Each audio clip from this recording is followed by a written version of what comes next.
자, 안녕하세요. 오늘도 양변기를 스스로 셀프로 교환하는 방법을 자세하게 이렇게 설명을 한번 드리도록 하겠습니다. 오늘도 이제 양변기를 교체 이렇게 하러 왔는데요. 기존에 있던 변기를 한번 보고 물 내려가는 정도가 어떤가, 왜 바꾸려고 하는가, 여러분 한번 보고 양변기 조립부터 설치까지 한번 해보도록 할게요. 이게 이제 기존에 있는 스타일인데요. 요것에 이제 이게 일체형이 하나 해가지고 위에 물탱크가 여기 같이 있어요. 같이 있는데 수압이 조금 나와요. 여기 한번 눌러볼게요.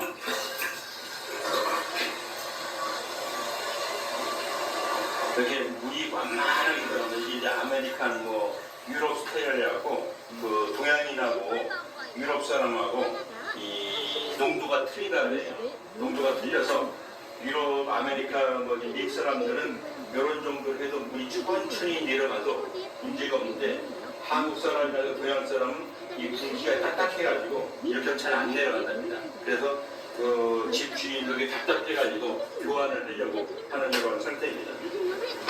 자, 그래서 제가 정확하게 물이 했다가 내려가긴 내려가는데 근데 이거 장점이 있어요. 물소리가 별로 안 나요. 이거는 물이 안 돼. 이제 그 햇빛이라든가 동양 사람 거는 물소리가 왕 나고 요거는 잔잔하게 흘러갑니다. 여기 변기를 박스에서 분리해 놨거든요. 이제 보면 이거 투피스라 하는데 요것이 이제 물탱크가 되겠고요. 물탱크 화변에 제가 앉는 부분 본체, 그다음에 뚜껑과 요 외부 이제 수전이 요거를 교환할 때는 요걸 해도 되고 안 해도 되는데 그 앵글 밸브, 간붙이 앵글 밸브, 그다음에 하수관하고 만나는 요 정심. 그다음에 반대 먼저 설명드리면은 요것이 이제 그 변기 하부에 들러붙고 여기 이렇게 돼갖고 변기하고 밀착을 해서 냄새라든가 이게 안 나게끔 돼 있어요. 그다음에 요 그 파이프에 PVC 파이프가 100A인데 그것이 요 오링하고 딱 맞춰갖고 또 밀폐가 돼갖고 냄새가 안 나고요. 정심. 그다음에 여기 이제 이 물탱크 내부에 들어가는 부속류입니다. 이 부속류부터 먼저 조립을 하겠습니다. 여기 가장 좀 복잡합니다. 먼저 중앙에 불탑이라고 이렇게 했는데 이 고무를 안으로 이렇게 좀 밀어넣고요. 물을 통제하는, 그러니까 물을 닫았다 열었다 하는 이것이 있는데 홈에 이렇게 하고 딸깍 들어가면 돼요. 이렇게 딸깍, 이쪽도 딸깍 들어가면 이렇게 열리게끔 돼 있어요. 요것도 장착을 하는데 변기가 이제 있는데 물탱크가 있으면은 중앙에 이제 장착되는데요. 이쪽 부분의 손잡이, 이쪽에 휠을 그래갖고 간섭을 받고 움직여야 돼요. 그래서 이게 중앙에 있을 것이 아니라 약간 그 뒤쪽으로 한 이 정도 이렇게 위치하게 되면은 다른 거하고 간섭을 안 받게끔 돼 있어요. 이렇게 하고 장착을 하겠습니다. 일단 이렇게 해서 자 여기 봉지를 뜯으면은 링이가 나오는데 링 중에 첫 번째 요 링이 있는데 링이 거칠거칠한 부분, 이렇게 반질반질한 부분이 있어요. 반질반질한 부분이 요 나사가 이렇게 할 때 미끄러지라고 해서 바깥으로 오면 좋습니다. 바깥 안으로 끼고요. 나사를 잠가줍니다.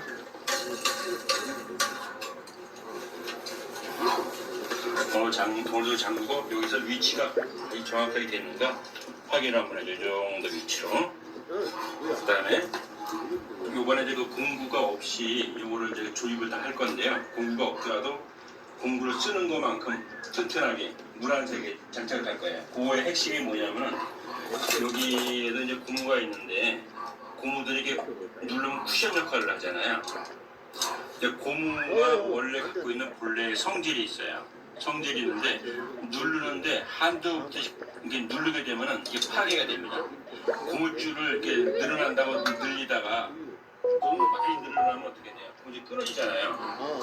그것과 마찬가지로 고무도 어느 압축을 하다가 한계를 벗어나면 이게 파괴가 돼요. 그 한계가 한 30% 정도 눌러주는 거예요. 그러면 안정적으로 자기가 성질을 갖고 제 역할을 다 합니다. 그래서 여기도 지금 이 속에 고무가 있었는데 이것을 잠글 때에 공구로 잠가도 물론 됩니다.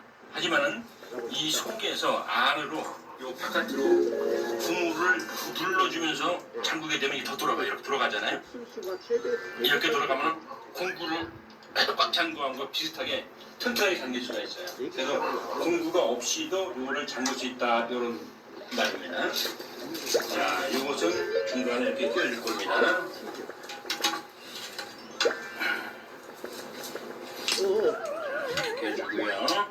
두 번째로 요것은 이제 물탱크하고 요 본체하고 연결해주는 부분이에요.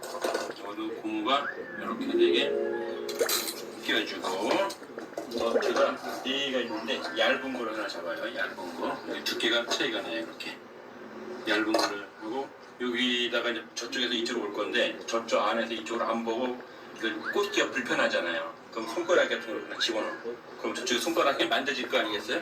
그럼 막 만져지는 걸 중심으로 해서 집어넣으면 쏙 나가요. 얇은 걸로 해서 이렇게 장착을 하고요. 이렇게 해서 그냥 잠그면 오늘 잠그면 안 잠궈져요. 이걸 안에서 또 누르면서 하면 조금 더 돌아가요. 그러면 이제 고무가 텐션을 받으면서 딱 압박이 돼요. 그럼 세지도 않고 정확하게 장착이 됩니다. 두 번째 것도 마찬가지.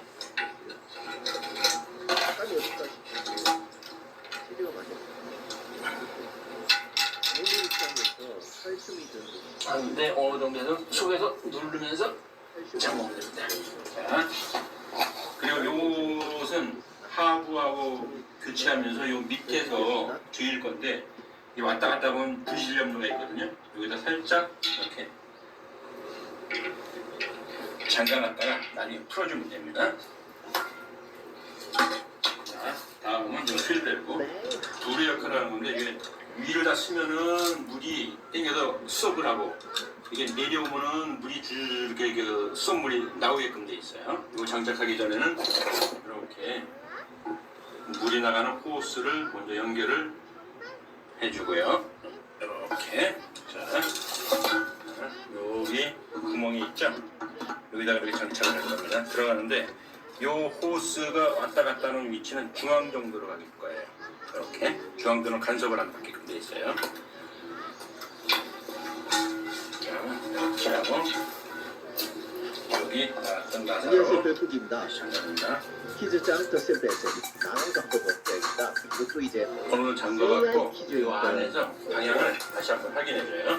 방향을 이제 딴 아이들하고 물을 귀한 아카사탕 2개하고 중앙 정도로 이거하고 이제 그다음에 하나하고 이제 이렇게 해서 물을 귀하는 속에 있는 휠을 꽉 잡고 옛날 돈이 없던 눌러주는데 시절에는 지금 속에서 안 누르고 할게요. 없었던 시절에는 이렇게 안 돌아가거든요. 물을 귀하는 안 돌아가는데 속에서 이제 다시 눌러줘요.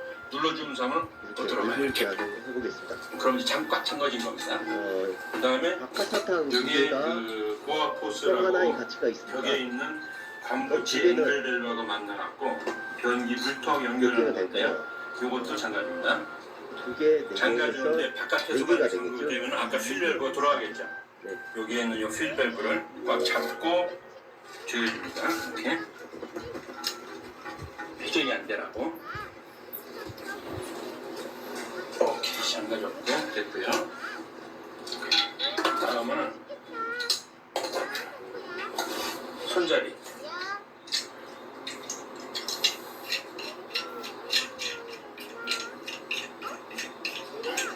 이거를 풀면은 이렇게 그 상황에 따라서 선택해서 쓰라고 2가지가 있어요. 2가지 중에 한 가지는 버려도 됩니다.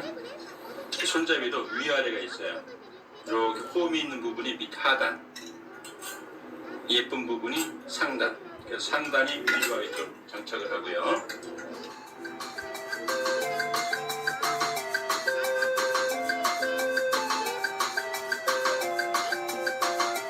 네, 이게 덧셈 카테고리에 있을 것 같은데 이게 사실 곱셈이라는 건 없어요. 아까 그 줄, 그러니까 저기 물을 통제한다는 줄 요것을 같은 여기다 경우에는 끼워줘요. 2 곱하기 3이 끼워주고 나타나는 거죠. 너무 3은 흡수 6에서 6 여유가 많아도 안 되고 너무 빡빡해도 안 돼요. 이게 그때 약간 닿으면서 약간의 그 이렇게 이거 흔들림이 있을 정도. 포도과자하고 그 정도로 해서 속으로 따뜻하게 됩니다. 정착하게. 강아지 못 그다음에 이 때리는 호스는 반드시 중앙으로 향하도록. 2, 3은 6이니까 막아줘야 6이 돼요. 답이겠죠. 이것이 이제 저 설치를 하면서 나중에 역할을 설명을 드릴게요. 상당히 중요한 부분입니다. 이렇게 하게 되면은 요 물탱크 거기 안에 있는 조립이 이제 끝납니다. 끝나고 요 앉는 부분 변기에 그 옛날 같으면은 요 하부가 홈이 있어갖고 여기서 이제 장착을 하게 되는데 특히 다른 요거 같이 데가 또 이렇게 오겠죠. 반 치마형은 바깥에 그 볼트를 잠글 수 있는 공간이 없어요. 그래서 장착을 먼저 해주고 갖고 들어가서 장착을 해줘야 됩니다. 요 부분이 바로 이렇게 돼서 요 정심하고 만나서 눌러갖고 꽉 그 해서 냄새가 안 나게 고정되는 부분입니다. 이렇게 그리고 아까도 말씀드렸지만 요 부분이 이제 그 관하고 만나서 패킹 역할을 하는 이것이겠습니다. 이 두 가지를 반드시 장착을 잘 해줘야 됩니다. 저는 이걸 이렇게 하고요. 약간 구비했다가 이제 진짜 3개가 를 됐어요. 끼워서 옆으로 비싸요 이거네. 들어있는 데 있어요. 아마 이렇게 다른 안 데보다 이게 깎아진 부분이 있고 뭐 있는데 그래서 좁은 이번 쪽으로 문제는 갖다가 대고 이렇게 하면 퓨전이 안 되게끔 돼 있어요. 이렇게 한 상태에서 이 장착을 할 겁니다. 3은 이렇게 해서 구멍이 있잖아요. 3, 3은 이렇게 주가 장착을 되겠습니다. 최고의 자동차 딜러들이 이 제품을 저쪽에 보이나요? 구멍 하나가 거기다가 장착을 할 겁니다. 자, 이렇게 여기다 끼워서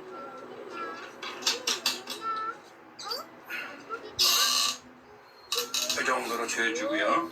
이 뚜껑을 끼워줍니다. 이렇게 이러면 이 하부도 조립 준비가 다 끝났습니다. 그리고 뚜껑 조립하는 걸 한번 보여드릴게요.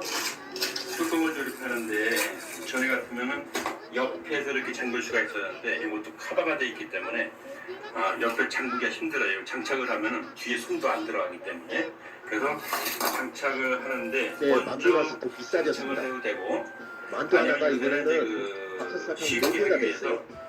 뒤에서 안 하고 더 비싸요. 위에서 볼트만 네, 그래서 잠가서 체결할 수 있는 문제는 그런 세트가 나와 있어요. 어떻게 원리가 뭐냐면은 네, 요게 이제 그 볼트를 4는 8, 조이게 8 되면은 되겠습니다. 이게 뒤로 이렇게 물러나요.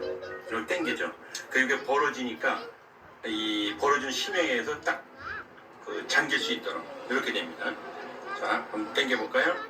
이렇게 벌어나죠. 이렇게 벌어지면서 잠그는 거예요. 그래서 위에서 스크류만 돌려주면은 장착이 되게끔 돼 있어요.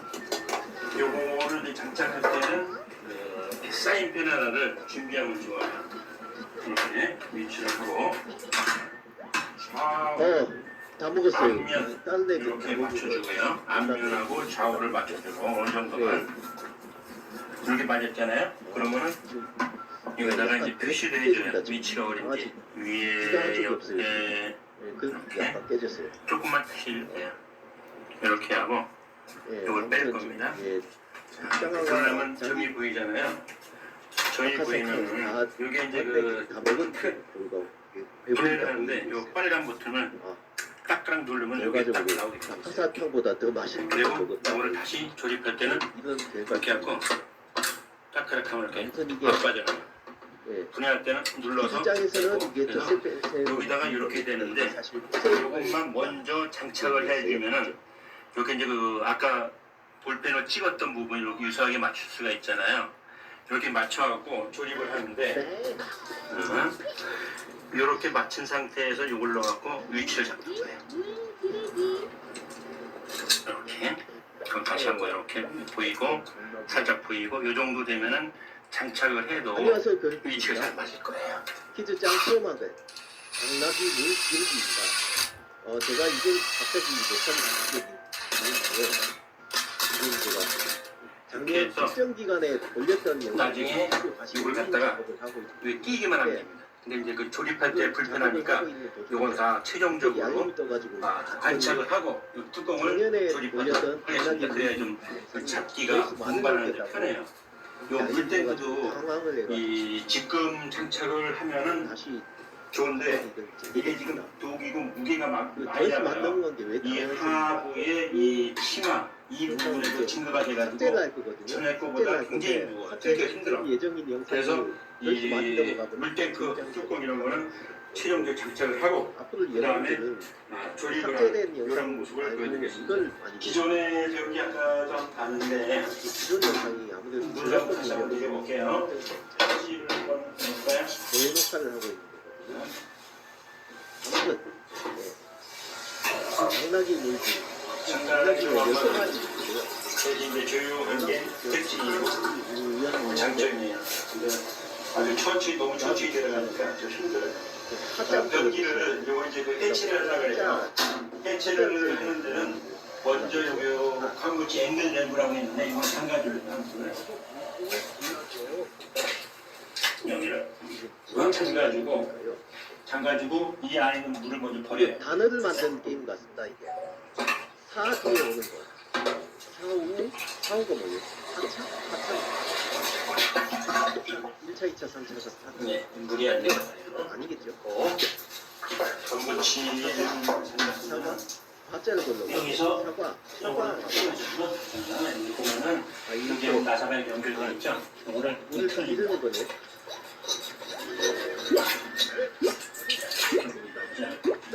이렇게 하면은 밑에만 이제 그 분리를 하게 되면 떨어지게끔 돼 있어요.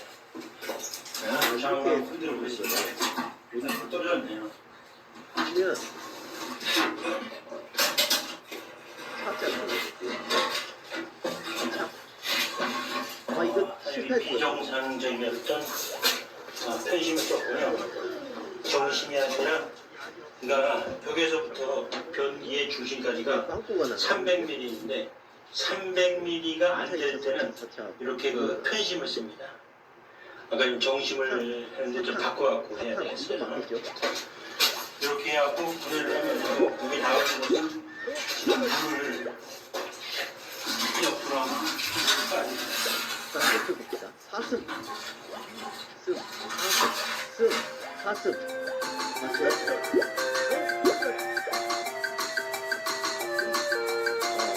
양동이에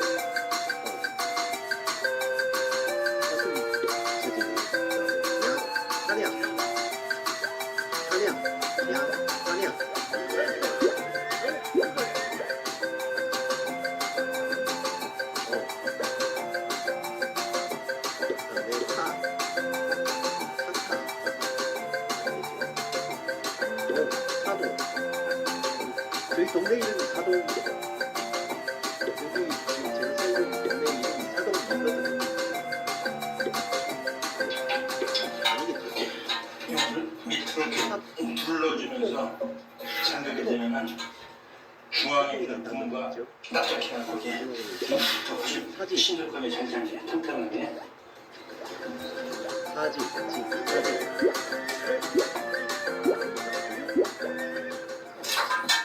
그 다음에 고압포스를 잡을 때는 여긴 다 그 끝나고 오른쪽을 다른 돌리면 당나귀 이렇게 선택하기. 되게 포스가 이렇게 틀어질 수가 있어요. 그 미리 반대로 좀 이렇게 틀어갖고 조이게 되면은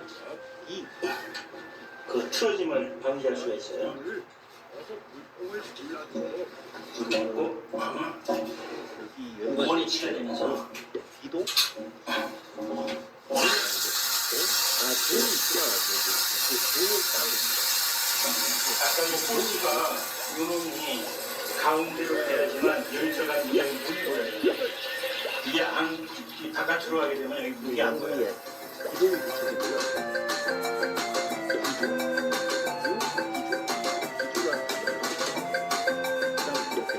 이 구부레가 쓰는데 간절히 받으면 약간 덜 될 때가 있어요. 물이 들고 잘 조금 조절해주면 됩니다. 이 정도 보이면 적절할 것 같아요. 아 제가 아까 상하인데 그렇죠. 자꾸 자, 물 내려볼게요. 처음인데 물이 정상적으로 잘 보였죠. 정서 잘 되고 있다.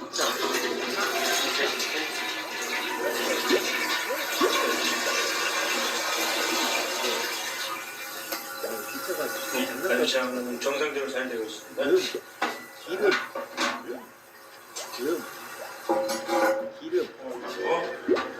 이렇게 해갖고 이 위치에서 톡 쳐주면 돼요. 자, 앞에 마저 갖고 가는데 이거 댐프형이라고 보면은 자 있겠죠? 천천히 낮춰요. 빵 소리가 안 나고 이렇게 하고 이제 해서 이 변기하고 이 바닥하고 시멘트로 이 테두리만 하면은 전기 교체가 이제 끝나게 되겠습니다. 시멘트를 이렇게 해갖고 기체, 수는 모습으로 보여드릴게요. 파가 뭐예요? 통, 물을 조금 붓고 통이란 단어를 실법해서 시멘트인데 항균이라든가 약간 있어요. 이번에 우자를 선택해보죠. 조금 이렇게 되면 물을 먹으면 하기가 좋아요. 장갑을 넣고요. 우자 넣고 우자? 이렇게 그다음에 이게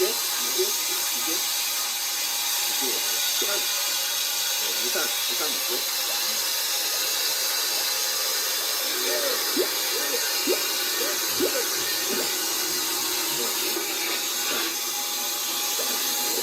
우물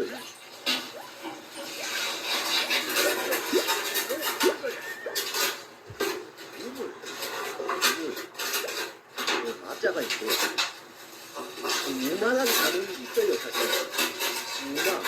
우마 소하고 맞을 듯한 단어예요. 그래서 옛날에 뭐 소랑 많이 끄는 차라고 이거 약간 치는 상태거든요.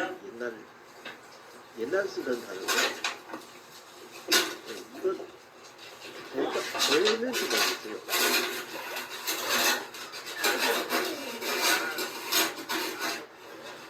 코가 자주 막히고 콧물이랑 재채기를 달고 사시는 분들 있잖아요. 그런 분들은 다른 거 다 필요 없고 비감기 밀가루 반죽 같은 요즘에 잘 안 쓰는 단어라서 해갖고 손에 이렇게 묻은 게 안 반줄 되도록하게 네, 아무튼 이렇게 다른 하고 거 보려고 이렇게 손에 안 묻는 날 정도로 질기를 합니다. 우유 요 바깥으로 하는데 이렇게 한 다음에 조금 이렇게 그다음에 이제 그다음에 우유 있죠? 이 끝에서부터 속으로 눌러주면서 속으로 들어가게 하면서 예. 항아리에 눌러주면은 소스예요.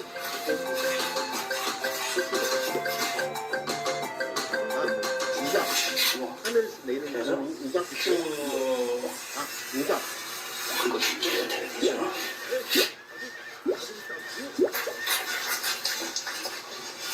이거 우박은 동글동글한데 이건 여름처럼 이렇게 스펀지로 여름덩어리도 많고 이렇게 흥건하게 한 상태에서 나머지 너무 우장 이런 단어 그냥 물 닦아줘요. 이렇게 해갖고 흥건한 상태에서 쫙 깨끗이 닦아야죠.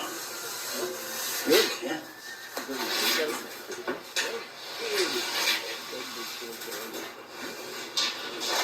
이건 굉장히 연전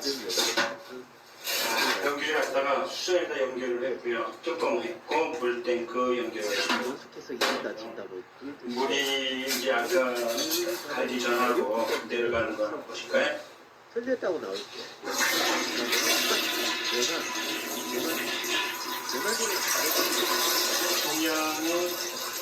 동양 사람들은 이런 정도가 돼야지 아마 만족할 겁니다. 그래서 변기 교체를 다 끝냈습니다. 이제 테두리 깨끗하게 이렇게 닦고 변기 물리는 정상적으로 교체되고 있고요. 자, 이렇게 하고 사용은 한 하루 정도 있다가 사용하면 좋습니다. 시멘트라든가 이 굳을 때까지. 자, 여기 변기 스스로 공구 없이 이 교체하는 것을 마치도록 하겠습니다. 감사합니다. 연탄. 네, 연탄.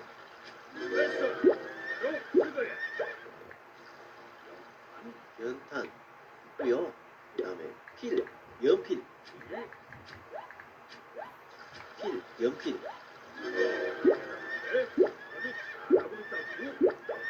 네. 연필 나오고요. 그다음에 많을 것 같은데 고 연고 있죠. 예. 관약 연고 맞죠? 예.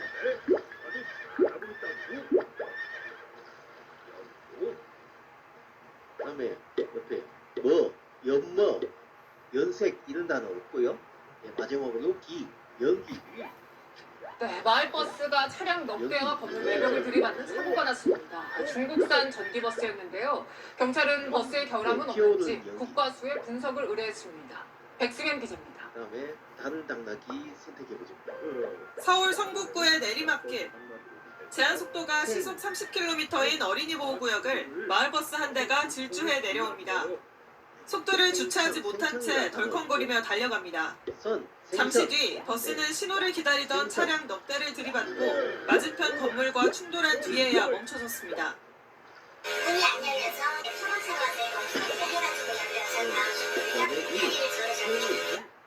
어제 낮 12시 반쯤 승객 9명을 태운 마을버스가 사중 추돌 사고를 내 5명이 다쳤습니다. 네 생일 케이크랑 그다음에 시 사고 당시 충격으로 차량 진입을 막는 쐐기등도 뽑혀 나갔습니다. 그랬다는데 맞는지 모르겠어요. 버스 기사는 경찰 조사에서 핸들과 브레이크가 작동하지 않았다고 진술했지만 버스 수입사는 운전 미숙을 주장하고 있습니다.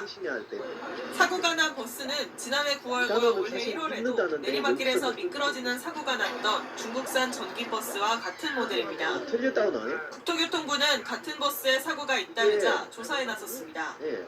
국토부는 해당 버스가 국내 판매량이 많고 지난해 사고가 여러 번 난 만큼 우리 안전기준에 적합하게 제조됐는지 조사하는 자기인증 적합조사를 올해 시작했다고 밝혔습니다. 그다음에 뒤 경찰은 이번 사고가 운전자 과실인지 차량 문제인지 따져보기 위해 사고가 난 버스를 국립과학수사연구원에 보낼 계획입니다.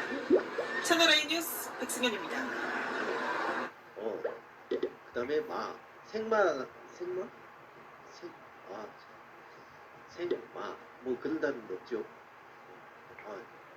마을버스가 오르막길에서 시동이 꺼지면서 17명을 태우고 뒤로 미끄러졌습니다. 중국산 전기버스였는데요.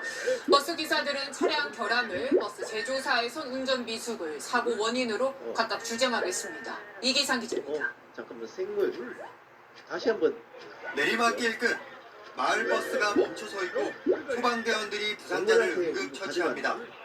버스와 주택 담사이에 끼어있는 SUV 차량은 앞부분이 심하게 찌그러져 있습니다. 예, 반응을 해요. 어제 저녁 7시쯤 서울 홍지동에서 발생한 사고입니다. 마을버스는 가파른 언덕을 오르던 중 뒤로 10여 미터를 밀려 내려간 뒤 이곳까지 내려와 주차된 차량과 부딪혔습니다. 버스는 차량 2대와 충돌한 뒤 막다른 곳에서 멈춰섰고 버스에 타고 있던 승객 17명이 다쳤습니다. 갑자기 일찍 왔을 때 강아지 반응. 갑자기 시동이 꺼지더니 갑자기 뒤로 확 갔다고. 버스 제조사 측은 기사의 운전 미숙 때문에 사고가 났다고 주장하는 것으로 알려졌습니다. 하지만 마을버스 운전기사들 주장은 다릅니다. 중국산 전기버스를 쓰는데 평소에도 고장이 잦았다는 겁니다. 이거는 역력거리고 이거 손가락을 위로 올리고 움직이거나 뭐 이렇게 반응을 하는 국내 전기버스 40%가 중국산인 가운데 품질과 안전성 논란은 계속 불거지고 있습니다. 지난달 태풍 한영 불상 때 경남 창원에서 맨홀 뚜껑이 솟구쳐 바닥을 뚫고 올라온 사건이 있었는데 이 역시도 플라스틱 바닥재를 쓴 중국산 전기버스였습니다. 경찰은 이번에 사고가 난 마을버스 블루박스 영상 등을 토대로 정확한 사고 원인을 조사하고 있습니다. 채널A 뉴스 이기상입니다. 뱉지 않아 봤습니다. 내 피부를 예민하고 불편. 안녕하십니까. 뉴스데스크 강원입니다. 2018 겨울올림픽을 친환경 올림픽으로 치르겠다는 정부 지원에 많은 운수회사들이 친환경 전기버스를 구입했습니다. 가능이 한 운수회사도 2017년과 2018년 모두 18대의 전기버스를 사들였는데 현재 버스 상당수가 정상 운행하지 못하고 있습니다. 무슨 상황인지 김인성 기자가 취재했습니다. 지난 5월 강릉 도심을 달리던 시내버스가 엔진이 꺼지며 갑자기 멈춰섭니다. 기사가 놀라 회사로 급하게 전화를 하고 승객들도 놀란 마음에 내립니다. 5월에만 해도 이런 급작스러운 멈춤 현상은 2번이나 있었고 취재를 진행하던 이달 4일과 9일에도 버스 멈춤 현상은 또 발생했습니다. 갑자기 시동이 꺼지면서 계기판들이 다 꺼져 있는 상태거든요. 이렇게 달리다가 시동 꺼지는 경우가 자주 있었어요? 제가 차를 받고 나서 한 7번, 8번 정도 있었던 것 같습니다. 해당 운수회사를 찾아가 봤습니다. 동일 기종의 버스가 운행하지 않고 회사 마당에 방치돼 있습니다. 인근의 다른 영업소에도 전기버스가 그냥 서 있긴 마찬가지입니다. 모두 운수회사가 중국의 한 버스 제조사로부터 2017년과 2018년 사들인 전기버스입니다. 당시 구입한 18대 가운데 11대는 운행을 아예 멈춘 채 방치돼 있고 나머지 7대도 운행하는 도중 주행 중 시동 꺼짐 등의 고장이 발생해 불안한 상태입니다. 많은 사람들이 타고 있는 상황에서 시속 80km로 주행을 하고 있는 가운데 시동이 갑자기 꺼지면 핸들도 잠겨버려요. 그리고 브레이크도 말을 안 듣고 후속 조치도 제때 이루어지지 않고 있습니다. 운수회사가 중국 업체에 수리 요청을 했지만 수리도 부품 수급도 원활하지 않았습니다. 결국 내용 증명을 보내고 나서야 최근 배터리 일부가 왔지만 이를 수리할 수 있는 기술자가 중국에서 와야 고칠 수 있는 상황입니다. 운행 연수 10년이 되지 않으면 폐차도 안 돼 애물단지가 되고 있습니다. 당시 국토교통부의 저상버스, 환경부의 전기자동차 보급 사업을 통해 대당 4억 원 가까이 하는 전기버스를 자부당 6천만 원대에 구매할 수 있었습니다. 그렇다고 다른 중국 제조사에 문제가 있는 건 아닙니다. 이 운수회사는 2019년 이후 다른 중국 제조사 2곳에서 29대의 전기버스를 추가로 구입했는데 큰 고장도 없고 수리와 부품 수급도 문제가 없는 실정입니다. 운수회사 측은 특정 중국 제조사의 전기버스를 둘러싼 문제의 취재에는 응했지만 정식 인터뷰는 하지 않았습니다. 당시 전기버스가 출시 초기 단계였던 데다 기술력이 지금보단 현저히 떨어지다 보니 초기에 구입한 지역 운수회사에 적지 않은 피해를 주고 있습니다. MBC 뉴스 김인성입니다. 안녕하세요, 별국입니다. 오늘 할 게임은 키즈장 덧셈 뺄셈 바나나 보트입니다. 지금 사람들이 있는데요. 지금 이 사람들의 3명을 태울 수 있는데 지금 여기 바나나 보트에 정원이 5kg이거든요. 100kg. 20. 셋 다 합해가지고 100kg 딱 되도록 이렇게 태워요. 다 한번 몸무게를 한번 볼게요. 먼저 이 아저씨 60kg, 20kg, 20kg, 30kg, 40kg, 40kg, 50kg, 30kg, 10kg. 지금 이 빡빡이 아저씨가 가장 몸무게가 많이 나간다고 해도 60kg, 60kg, 생각보다 적게 나간대. 이제 아저씨가 60kg 생각보다 적게 나간대. 키는 약간 좀 커 보이긴 한데 약간 몸무게가 약간 비현실적인 면이 있긴 하죠. 100kg 되려면 어제 저녁 서울 금천구에서 자전거를 타던 초등학생이 마을버스에 지어 숨졌습니다. 도로에 주차되어 있던 차들 사이에서 자전거가 나오는 순간 사고가 난 걸로 파악됐는데 경찰은 그 버스가 제한 속도를 지켰는지 조사하고 있습니다. 최성훈 기자 수진수. 현도 1차선 도로 위에 마을버스가 멈춰서 있고 뒤에는 소방 차량이 있습니다. 소방대원들은 버스 아래에 깔린 사람을 구조합니다. 어제 저녁 7시 15분쯤 서울 금천구의 한 도로에서 마을버스가 초등학교 6학년 남학생 A군이 탄 자전거를 들이받았습니다. 삼거리에서 방향을 튼 버스는 횡단보도를 지나 이곳에서 자전거를 탄 학생과 부딪혔습니다. 소리가 나가지고 봤더니 바퀴가 내리고 있더라고요. 그냥 기사한테 앞을 좀 때려서 그렇게 하고 119 부른 거예요.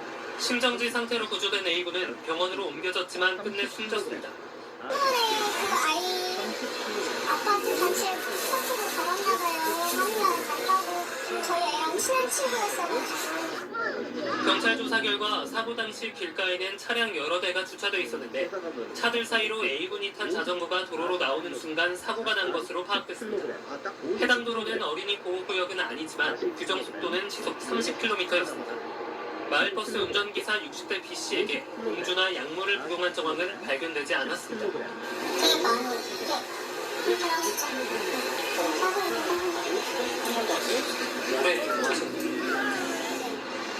B씨를 교통사고 처리 특례법상 치사 혐의로 입건한 경찰은 블랙박스와 운행 기록계 등을 토대로 제한속도 준수 여부 등 정확한 사고 경위를 조사하고 있습니다.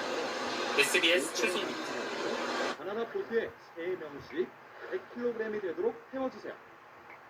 지금 보니까 지금 이게 서울 시흥동에서 자전거를 타던 초등학생이 마을버스에 치여 숨졌습니다. 사건 사고 소식 이현정 기자가 전해드립니다. 도로 한가운데에 마을버스가 멈춰서 있고 출동한 경찰과 소방대원들이 주변을 살펴봅니다. 저녁 7시 15분쯤 서울 시흥동에서 60대 운전기사가 몰던 마을버스가 도로로 나오던 자전거를 들이받았습니다. 자전거를 타고 있던 13살 초등학생이 심정지 상태로 병원으로 옮겨졌지만 끝내 숨졌습니다. 버스하고 자전거하고 붙어서 급한 상황이 더 빨리 와달라고. 사고가 난 도로는 시속 30km의 속도 제한이 있지만 어린이 보호구역은 아닌 것으로 파악됐습니다. 경찰은 운전기사가 음주나 약물은 하지 않았다고 보고 사고 경위를 조사하고 있습니다. 커다란 화물차가 도로 중간을 턱 막고 있고 뒤로는 차가 줄줄이 밀려 있습니다. 오전 10시 반쯤 경기 수원시 과천봉담 도시 고속화도로에서 덤프트럭이 앞서가던 승용차를 들이받은 뒤 옆 차로를 달리던 트레일러와 부딪혔습니다. 이 사고로 운전자 등 4명이 다쳤는데 모두 생명에는 지장이 없는 것으로 파악됐습니다. 트레일러가 이제 꺾인 상태로 이렇게 서 있더라고요. 그냥 뒤로 한 2km 정도 정체가 된 상황이었어요. 건물 밖으로 희뿌연 연기가 쉴 새 없이 뿜어져 나옵니다. 새벽 2시 20분쯤 서울 수유동에 있는 음식점에서 불이 나 내부와 냉장고, 난방기 등이 불에 탔습니다. YTN 이현정입니다. 30kg, 50kg, 30kg, 20kg 모두 합쳐서 정확하게 100kg이에요. 자, 보트가 출발해요. 오늘은 정부가 지정한 자전거의 날이기도 한데요. 자전거 인구가 늘면서 사고도 늘고 있는데 버스와 택시의 위협 운전이 상당수의 사고를 부르고 있지만 아직 처벌 규정은 마련되어 있지 않습니다. 변진석 기자가 취재했습니다. 20kg 모두 합쳐서 정확하게 우회전하는 시내버스가 자전거를 밀어붙이고 지나갑니다. 자전거 앞바퀴를 띄었고 몸만 겨우 사고를 피했습니다. 운행 시간을 맞추려는 버스와 택시는 자전거에게 큰 위협입니다.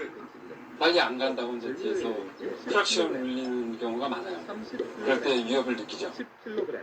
자전거 사고는 서울에서만 매년 10%씩 늘 정도로 사고의 80%는 자동차와의 충돌입니다. 그러나 도로교통법상 자전거와의 안전거리 확보나 우회전 때 주의 규정만 있을 뿐 처벌 규정이 없습니다.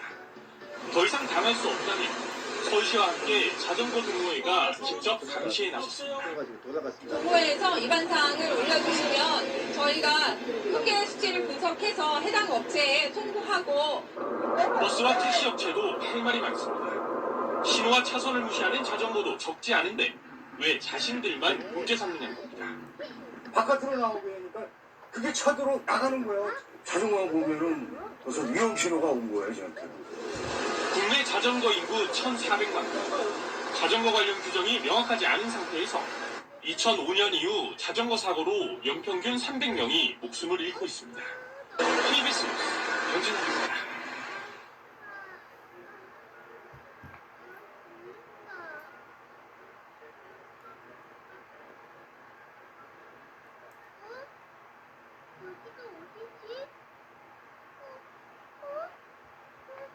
우회전 차량과 보행자 사이 사고가 계속해서 반복되고 있습니다.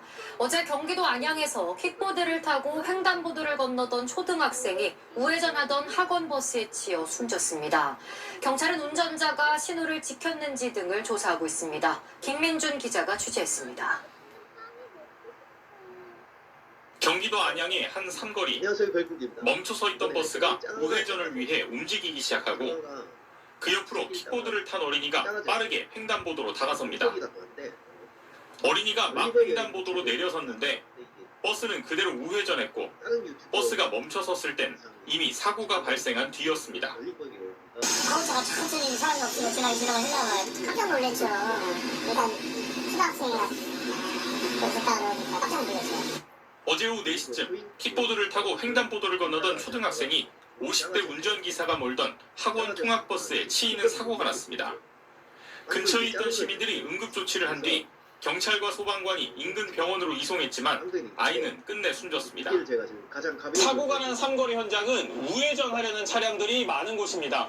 어린이 보호구역과도 불과 100m밖에 떨어지지 않은 곳입니다. 그런데도 우회전 사고를 막기 위해 3년 전 일시정지 제도 도입과 함께 설치가 시작된 우회전 전용 신호등과 거울은 없었습니다. 사고 났을 때는 많이 자전거를 많이 타고 다니고 버스가 거칠게 몰거나 그러면 조그만 애들은 안 보여요. 내 아이들이 일어날 수 있는 일이기도 하고. 경찰 조사 결과 운전기사는 음주 상태는 아니었던 걸로 확인됐습니다. 경찰은 교통사고 처리 특례법 위반 혐의로 운전기사를 입건하고 신호 위반 여부 등을 조사하고 있습니다. SBS 김민준입니다. 안녕하세요. SBS 주시은입니다. 오른쪽에 구독 버튼 보이시나요? 더 많은 뉴스와 라이브 이벤트 궁금하시다면 이 구독 버튼 눌러주시고요. 항상 저희 SBS 뉴스 시청해주셔서 고맙습니다. 아이러브에 대해 알려줘. 이번 외투 옷인데 지금 옷이 5 정도인데 그냥 보기엔 이제 다 똑같아 보이죠? 크기가 다 똑같아 보이는데 재봐야 알죠. 네, 서울 중랑구에서 트럭이 마을버스를 들이받아 한 명이 다쳤습니다. 부산에서는 대형 트레일러와 추돌한 승용차가 마주오던 차량과 또다시 부딪히는 등 크고 작은 사고가 잇따랐습니다. 밤사이 사건 사고 김민혜 기자의 보도입니다. 소방대원들이 유압 장비를 이용해 트럭 운전석 문을 열고 안에 갇혀있던 운전자를 조심스럽게 들것으로 옮깁니다. 어젯밤 11시 10분쯤 서울 중랑구 원룸교에서 1.5톤 트럭이 마을버스를 뒤에서 들이받았습니다. 다행히 마을버스에 타고 있던 승객 10여 명은 다치지 않았지만 트럭 운전자는 다리와 목 등에 부상을 입었습니다. 경찰은 버스기사 등을 상대로 정확한 사고 경위를 조사하고 있습니다. 부산 진구에서는 대형 트레일러에 받친 소나타 차량이 중앙 가드레일을 뚫고 나가면서 맞은편 차량과 충돌하는 사고가 났습니다. 이 사고로 소나타 차량 운전자 등 2명이 크게 다쳐 병원으로 옮겨졌습니다. 경찰은 정확한 사고 경위를 조사하고 있습니다. 오늘 새벽 서울 강서구 오정로에서는 산업 폐기물 집화장에 적치돼 있던 폐기물 더미에서 불이 나 가림막 등을 태우고 30여 분 만에 꺼졌습니다. 소방당국은 자연 발화로 추정하고 정확한 화재 원인을 조사 중입니다. 연합뉴스 TV 김민혜입니다. 버스를 보기에는 이게 가장 작은 보이는데 이게 아닌가? 선택을 안 눌려져요. 이게 간혹 가다 보니까 안 눌려지고. 네, 해봅시다. 할 수 있는가?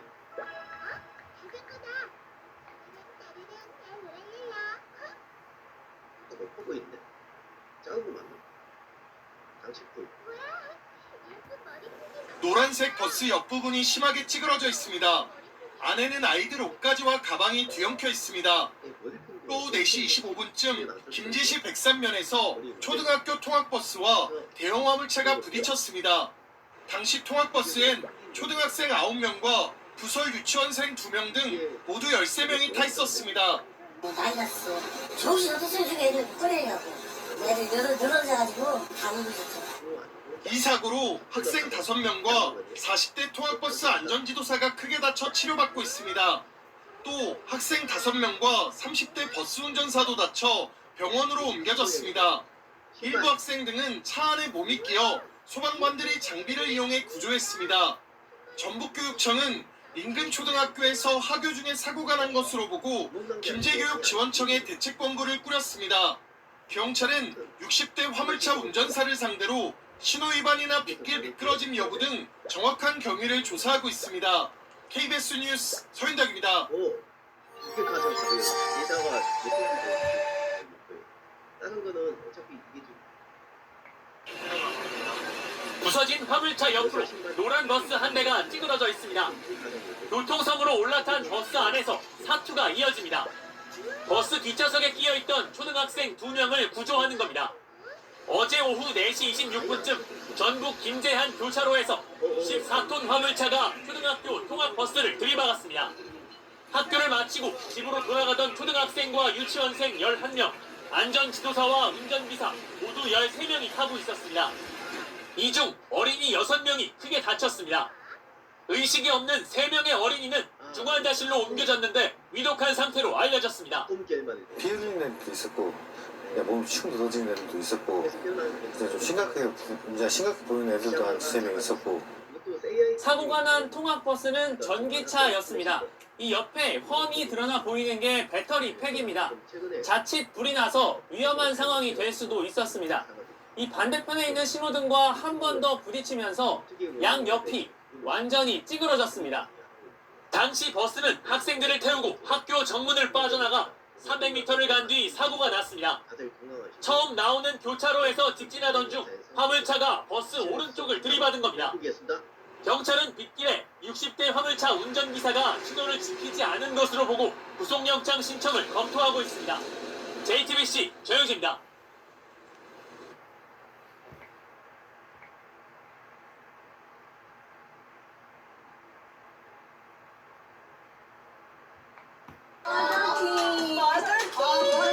저는 랩 되게 좋아하거든요.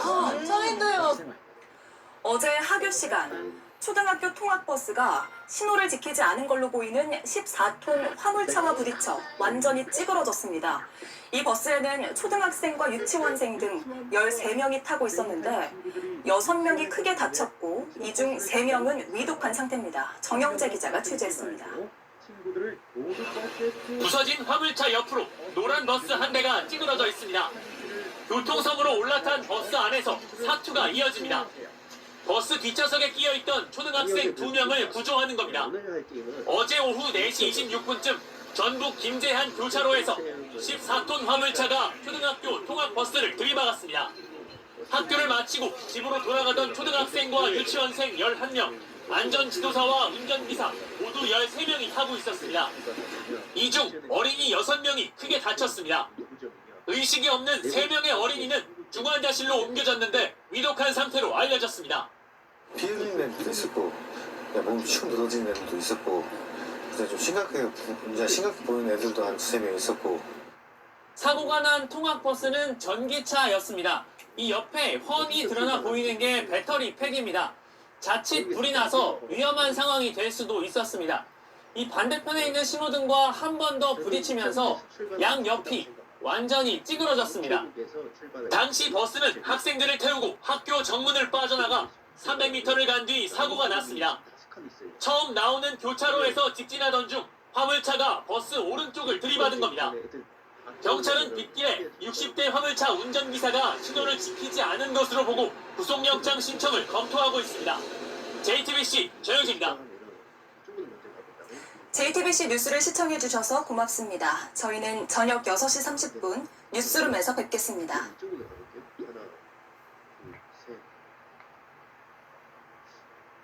이번 건 좀 어려워요 이게. 어떻게 하든 간에 이게 지금 다 태우기 힘들어요. 아침 등굣길에 교차로에서 신호를 위반한 스쿨버스가 승용차들과 연이어 추돌하는 사고가 발생했습니다. 네, 이 사고로 수능시험을 앞둔 고등학교 3학년 학생 1명이 숨졌습니다. 조한대 기자입니다. 노란색 버스 한 대가 도로 한복판에 쓰러져 있습니다. 소방대원들이 넘어진 버스 위로 올라가 분주하게 구조 활동을 벌입니다. 대원들의 손에 이끌려 버스 안에 있던 학생들이 버스 밖으로 모습을 보입니다. 버스에는 서울 송파구의 한 고등학교에 다니는 학생 12명이 타고 있었습니다. 신호를 무시하고 달려오던 통학 차량은 직진하려던 차량과 부딪힌 후 신호 대기를 하던 차량과 또다시 추돌했습니다. 이 사고로 버스에 타고 있던 학생들이 모두 다쳐 병원으로 옮겨졌습니다. 그중 수능을 앞둔 고3 학생 A군은 중상을 입어 병원으로 이송됐으나 끝내 숨졌습니다. 또 다른 학생 한 명도 중상을 입고 치료 중입니다. 서울 송파경찰서는 조사에서 버스 운전자가 교통신호를 위반했다는 사실을 인정했다며 교통사고 처리 특례법 위반 혐의로 입건했다고 밝혔습니다. 버스 운전자에게서는 단속 기준에는 미치지 못하지만 혈중 알코올 농도가 측정된 것으로 알려졌는데 경찰은 정확한 수치를 측정할 방침입니다. 한편 통학버스와 추돌한 피해 차량 운전자와 동승자는 생명에 지장이 없는 것으로 파악됐습니다. 연합뉴스TV 조한대입니다. 어서 올라오세요.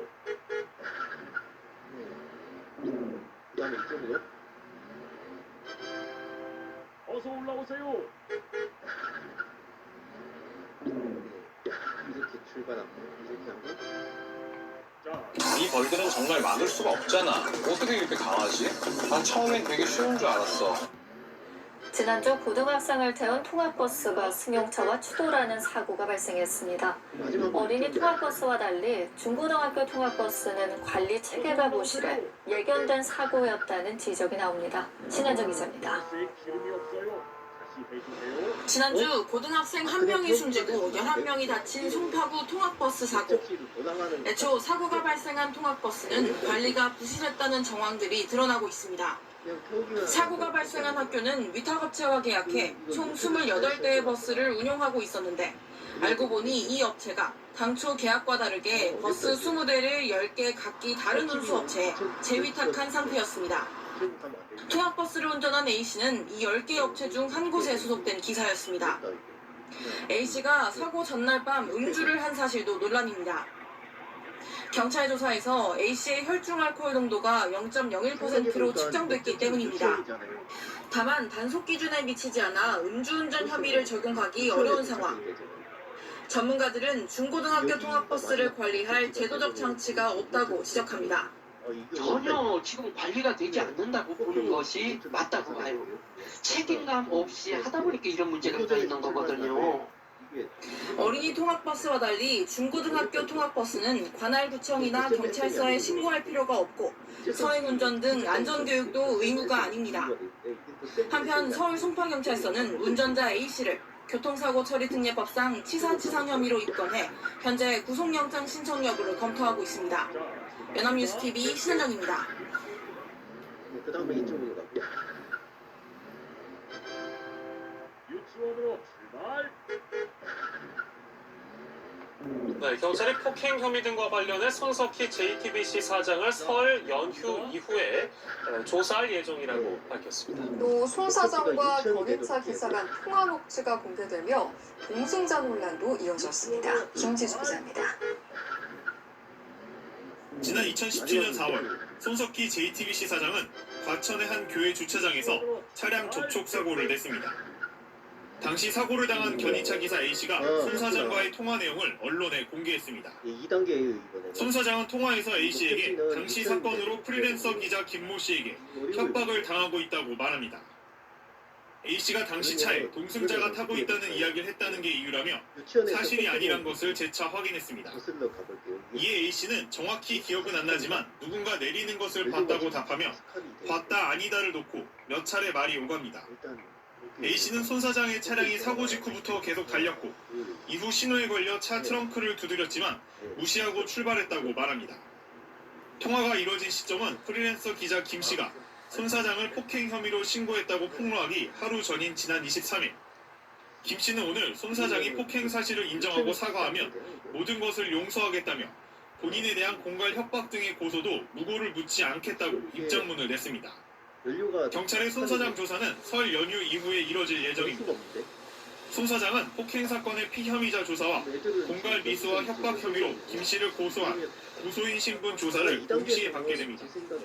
경찰 관계자는 여전히 내사 단계이지만 폭행 혐의가 드러나면 절차에 따라 정식 수사로 전환할 예정이라고 밝혔습니다. 연합뉴스TV 김지수입니다. 제가 아까 실수를 했는데 어렵습니다, 이거. 그러면 유치원에서 시작하는 거예요. 유치원에서 6칸 맞고 나와. 그럼 이렇게 하면 되겠어. 이렇게. JTBC 손석희 대표이사가 프리랜서 기자 폭행 협박 사건과 관련해 경찰 조사를 받고 있습니다. 오늘 아침에 출석했는데 조사가 지금까지 계속되고 있습니다. 김민찬 기자입니다. 오전 7시 40분 경찰과 약속한 시간보다 20분 먼저 도착한 손석희 JTBC 대표이사. 취재진 질문에 아무 대답을 하지 않고 곧바로 조사실로 향했습니다.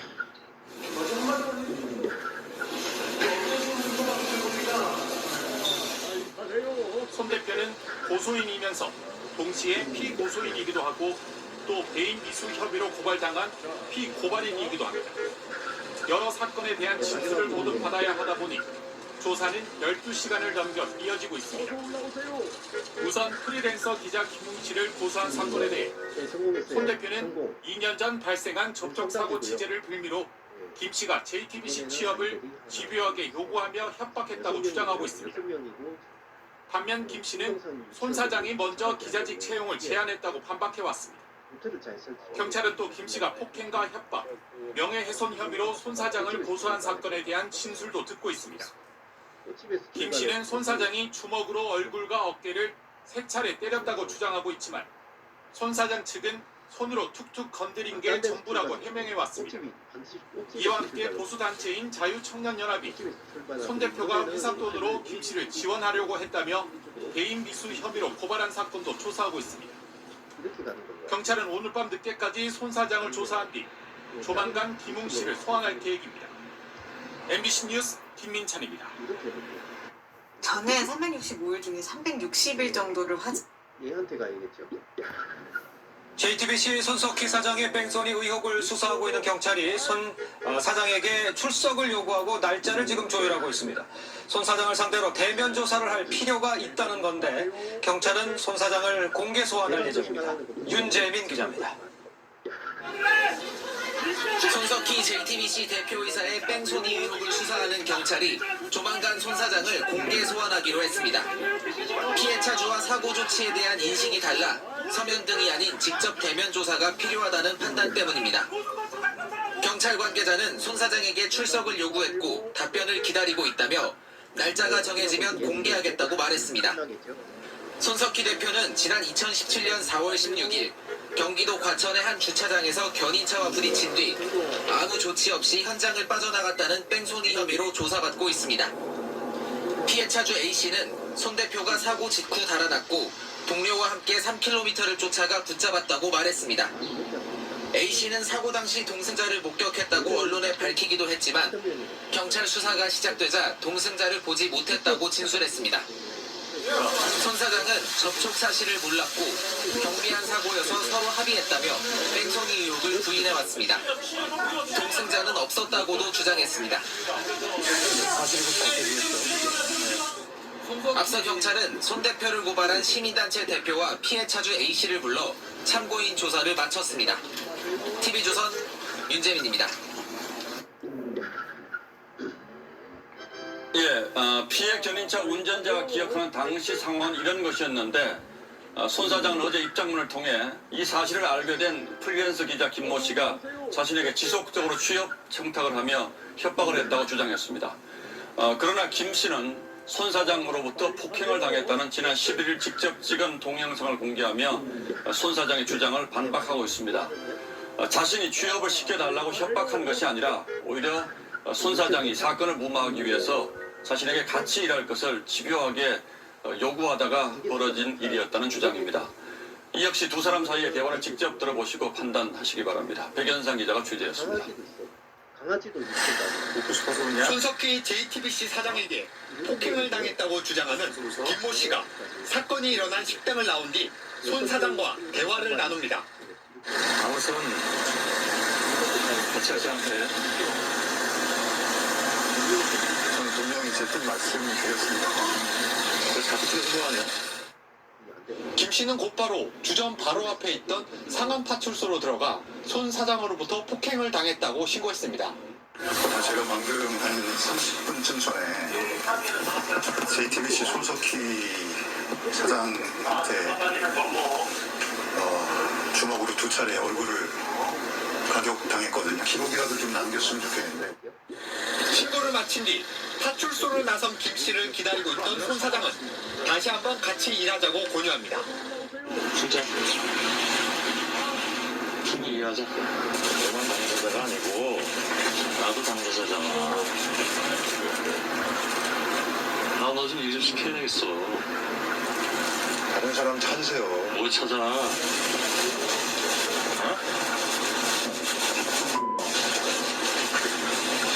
일하자. 손 사장은 김 씨에게 더 대화를 나누자고 합니다.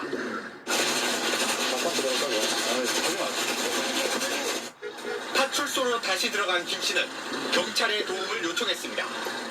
네? 아니 조중 사장께서 자꾸 못 가게 하시니 저는 지금 귀가를 좀 해야 되겠거든요. 김 씨가 경찰과 함께 나오자 제지는 끝이 납니다. 그냥 집에 가. JTBC 측에 당시 상황 설명을 요구했지만 공식적으로 내는 입장 자료에 손 사장의 답변을 듣는 것은 어렵다고 설명했습니다. TV조선 백연상입니다. 소금 소리 이거 잦으면 위장 박살났다 보면 돼. 고집이 생각보다 좀 많아요 이게. 그러면 이번엔 어떻게 해야 될까요? 숫자는 한 둘, 셋, 넷, 다섯, 7번 가야 되고요. 총 7번 가야 되는데 하나, 둘, 셋, 넷, 다섯, 여섯. 공구점에서 시작하면 되겠습니다. 공구점에서 이렇게 가볼게요. 손석희 JTBC 대표이사가 오늘 아침부터 경찰에 출석해서 지금까지도 조사를 받고 있는 것으로 보입니다. 프리랜서 기자와 관련된 폭행 등 의혹에 대해 대부분 부인하고 오히려 협박을 당했다고 주장한 것으로 알려졌습니다. 홍성욱 기자입니다. 손석희 JTBC 대표이사가 아침 7시 40분 경찰에 출석했습니다. 프리랜서 기자 49살 김모 씨와 관련된 폭행과 협박 사건의 의혹을 확인하기 위해 경찰이 손 대표를 소환한 겁니다. 손 대표는 폭행 사건의 피고소인이자 동시에 김 씨의 공갈 협박이 있어 고소인 신분으로 조사를 받고 있습니다. 손 대표는 경찰 조사에서 폭행이나 회유 의혹을 전면 부인하는 것으로 알려졌습니다. 이번 사건은 프리랜서 기자 김 씨가 지난달 10일 서울 마포구 상암동의 한 일식주점에서 손 대표에게 폭행당했다고 경찰에 신고한 게 발단이 됐습니다. 경찰은 김 씨의 주장대로 손 대표가 자신이 연루된 교통사고 기사를 막고 회유하려고 채용을 제안하는 과정에서 폭행한 것인지, 손 대표의 말처럼 김 씨가 불법적으로 취업을 청탁하고 뜻대로 되지 않자 오히려 손 대표를 협박한 것인지 확인하고 있습니다. 앞서 김 씨는 손 대표를 폭행과 명예훼손으로, 손 대표는 김 씨를 공갈미수와 협박 혐의로 고소했습니다. 경찰은 조사가 진행 중인 만큼 손 대표의 진술을 공개하긴 어렵지만 그동안 제기됐던 모든 의혹을 확인한다는 방침이라고 밝혔습니다. 이 때문에 이번 손 대표의 소환 조사는 밤 늦게까지 이어질 것으로 보입니다. 경찰은 손 대표의 조사가 끝나는 대로 프리랜서 기자 김 씨도 조만간 소환해 조사를 벌일 예정입니다. YTN 후석입니다. 오늘은 살덩구리들이 살덩 굴리기 시합을 한대. 살덩 굴리기는 살덩을 굴려 건너편에 있는 나무 막대를 쓰러뜨리는 놀이. 손석희 JTBC 사장과 프리랜서 기자 사이에 벌어진 폭행 공방이 오늘 하루 종일 여론을 뜨겁게 달궜습니다. 물론 아직은 양쪽의 주장이 첨예하게 다르고 또 어떻게 보면 단순한 사건일 수도 있습니다만 이렇게 여론이 뜨거운 건 손 사장이 가진 언론인으로서의 영향력이 그만큼 크기 때문이라고 할 수 있을 겁니다. 따라서 저희도 이 사건을 우리 사회에 지대한 영향력을 가진 한 공인의 문제로 신중하게 다루도록 하겠습니다. 자, 이 사건은 지난 2017년 4월 16일로 거슬러 올라갑니다. 손 사장이 경기도 과천의 한 교회 주차장에서 교통사고를 냈는데 나중에 이걸 알게 된 프리랜서 기자가 손 사장에게 취업 협박을 했다는 것이 손 사장 측의 주장입니다. 그런데 어떤 사고였길래 손 사장이 이렇게 오랫동안 협박을 감수해야 했던 것일까? 첫 번째 의문은 여기에 있습니다. 저희가 당시 사고 피해자를 단독으로 만나서 어떤 사고가 났었는지 그리고 손 사장이 어떻게 했는지 직접 얘기를 들어봤습니다. 구민성 기자가 취재했습니다. 과천 시내의 한 교회 앞 공터입니다. 지난 2017년 4월 손석희 JTBC 사장이 차량 사고를 낸 장소입니다. 당시 견인차 기사 A씨는 주민차의 시동이 걸리지 않는다는 접수를 받고 출동했다가 사고를 당했습니다. 접수 차량의 시동을 걸어주는 사이 검정색 승용차가 후진을 하며 견인차 앞부분을 들이받았다는 겁니다. 범퍼가 눈에 보일 정도로 우그러졌고 라이트에 금이 갔다고 말합니다. A씨는 가해 운전자가 내릴 것이라 생각했지만 그대로 가버리자 곧장 따라갔다고 말했습니다. 1km쯤 따라간 끝에 검정색 차가 우체국 사거리 신호등 앞에 멈췄고 A씨는 멈춰선 차량에 다가가 차창을 두드렸지만 서지 않고 다시 달렸다고 말했습니다. 무전으로 도움을 요청해 동료 견인기사와 함께 따라붙었고 경찰에도 신고했습니다. 결국 검은색 차는 1.5km 정도를 더 질주한 뒤 고속도로 고가 밑에서야 멈춰섰다고 설명했습니다. A씨는 검은색 차에서 내린 건 손석희 사장이었다고 똑똑히 기억했습니다. 유명인인 탓에 명함만 받고 보냈고 출동한 경찰에겐 운전자와 합의했다고 말하고 돌려보냈다고 A씨는 말했습니다. 하지만 손 사장은 김모 씨가 공개한 녹음 파일에서 사고를 인지하지 못했다고 말합니다. 빼고 있는 상황이기 때문에 그 친구들이 뭐 하고 있었는지 내가 잘 모르죠. 아 상당히 그럼 뭐 한 몇백 미터를 가신 거고. 예. TV조선은 A씨의 요청에 따라 A씨 육성을 쓰지 않았습니다. TV조선 고민성입니다. 그럼 이제 돌려보겠습니다. 이 힘 조절 그런 건 없는 거네. 가서 해볼게요. 예. 저기 다리가 아니라 왜 그 재작년에 그것 때문에 어떤 친구가 뭐 어디서 얘기 들었는지 그거 가지고 저한테 뭐 굉장히 좀 뭐랄까 협박 비슷한 걸 해가지고 제가 지금 그 공갈죄로 고소를 해버리려고 지금 생각 중인데. 예, 그래서 그때 하여간 저희들끼리는 어찌됐든 제가 그 현장에서 잘 모르고 떠났지만 나중에 합의돼서 큰 문제는 없는 걸로 돼 있었고요. 예, 그 저도 이제 합당한 어떤 그 보상을 좀 해드린 걸로 제가 기억을 하고.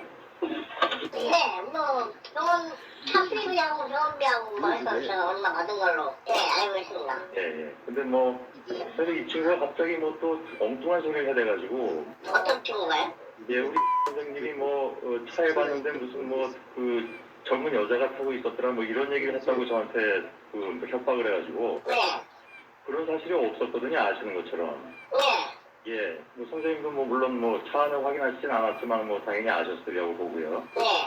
예, 근데 아무튼 그런 식으로 저를 하여간 좀 위협을 해가지고.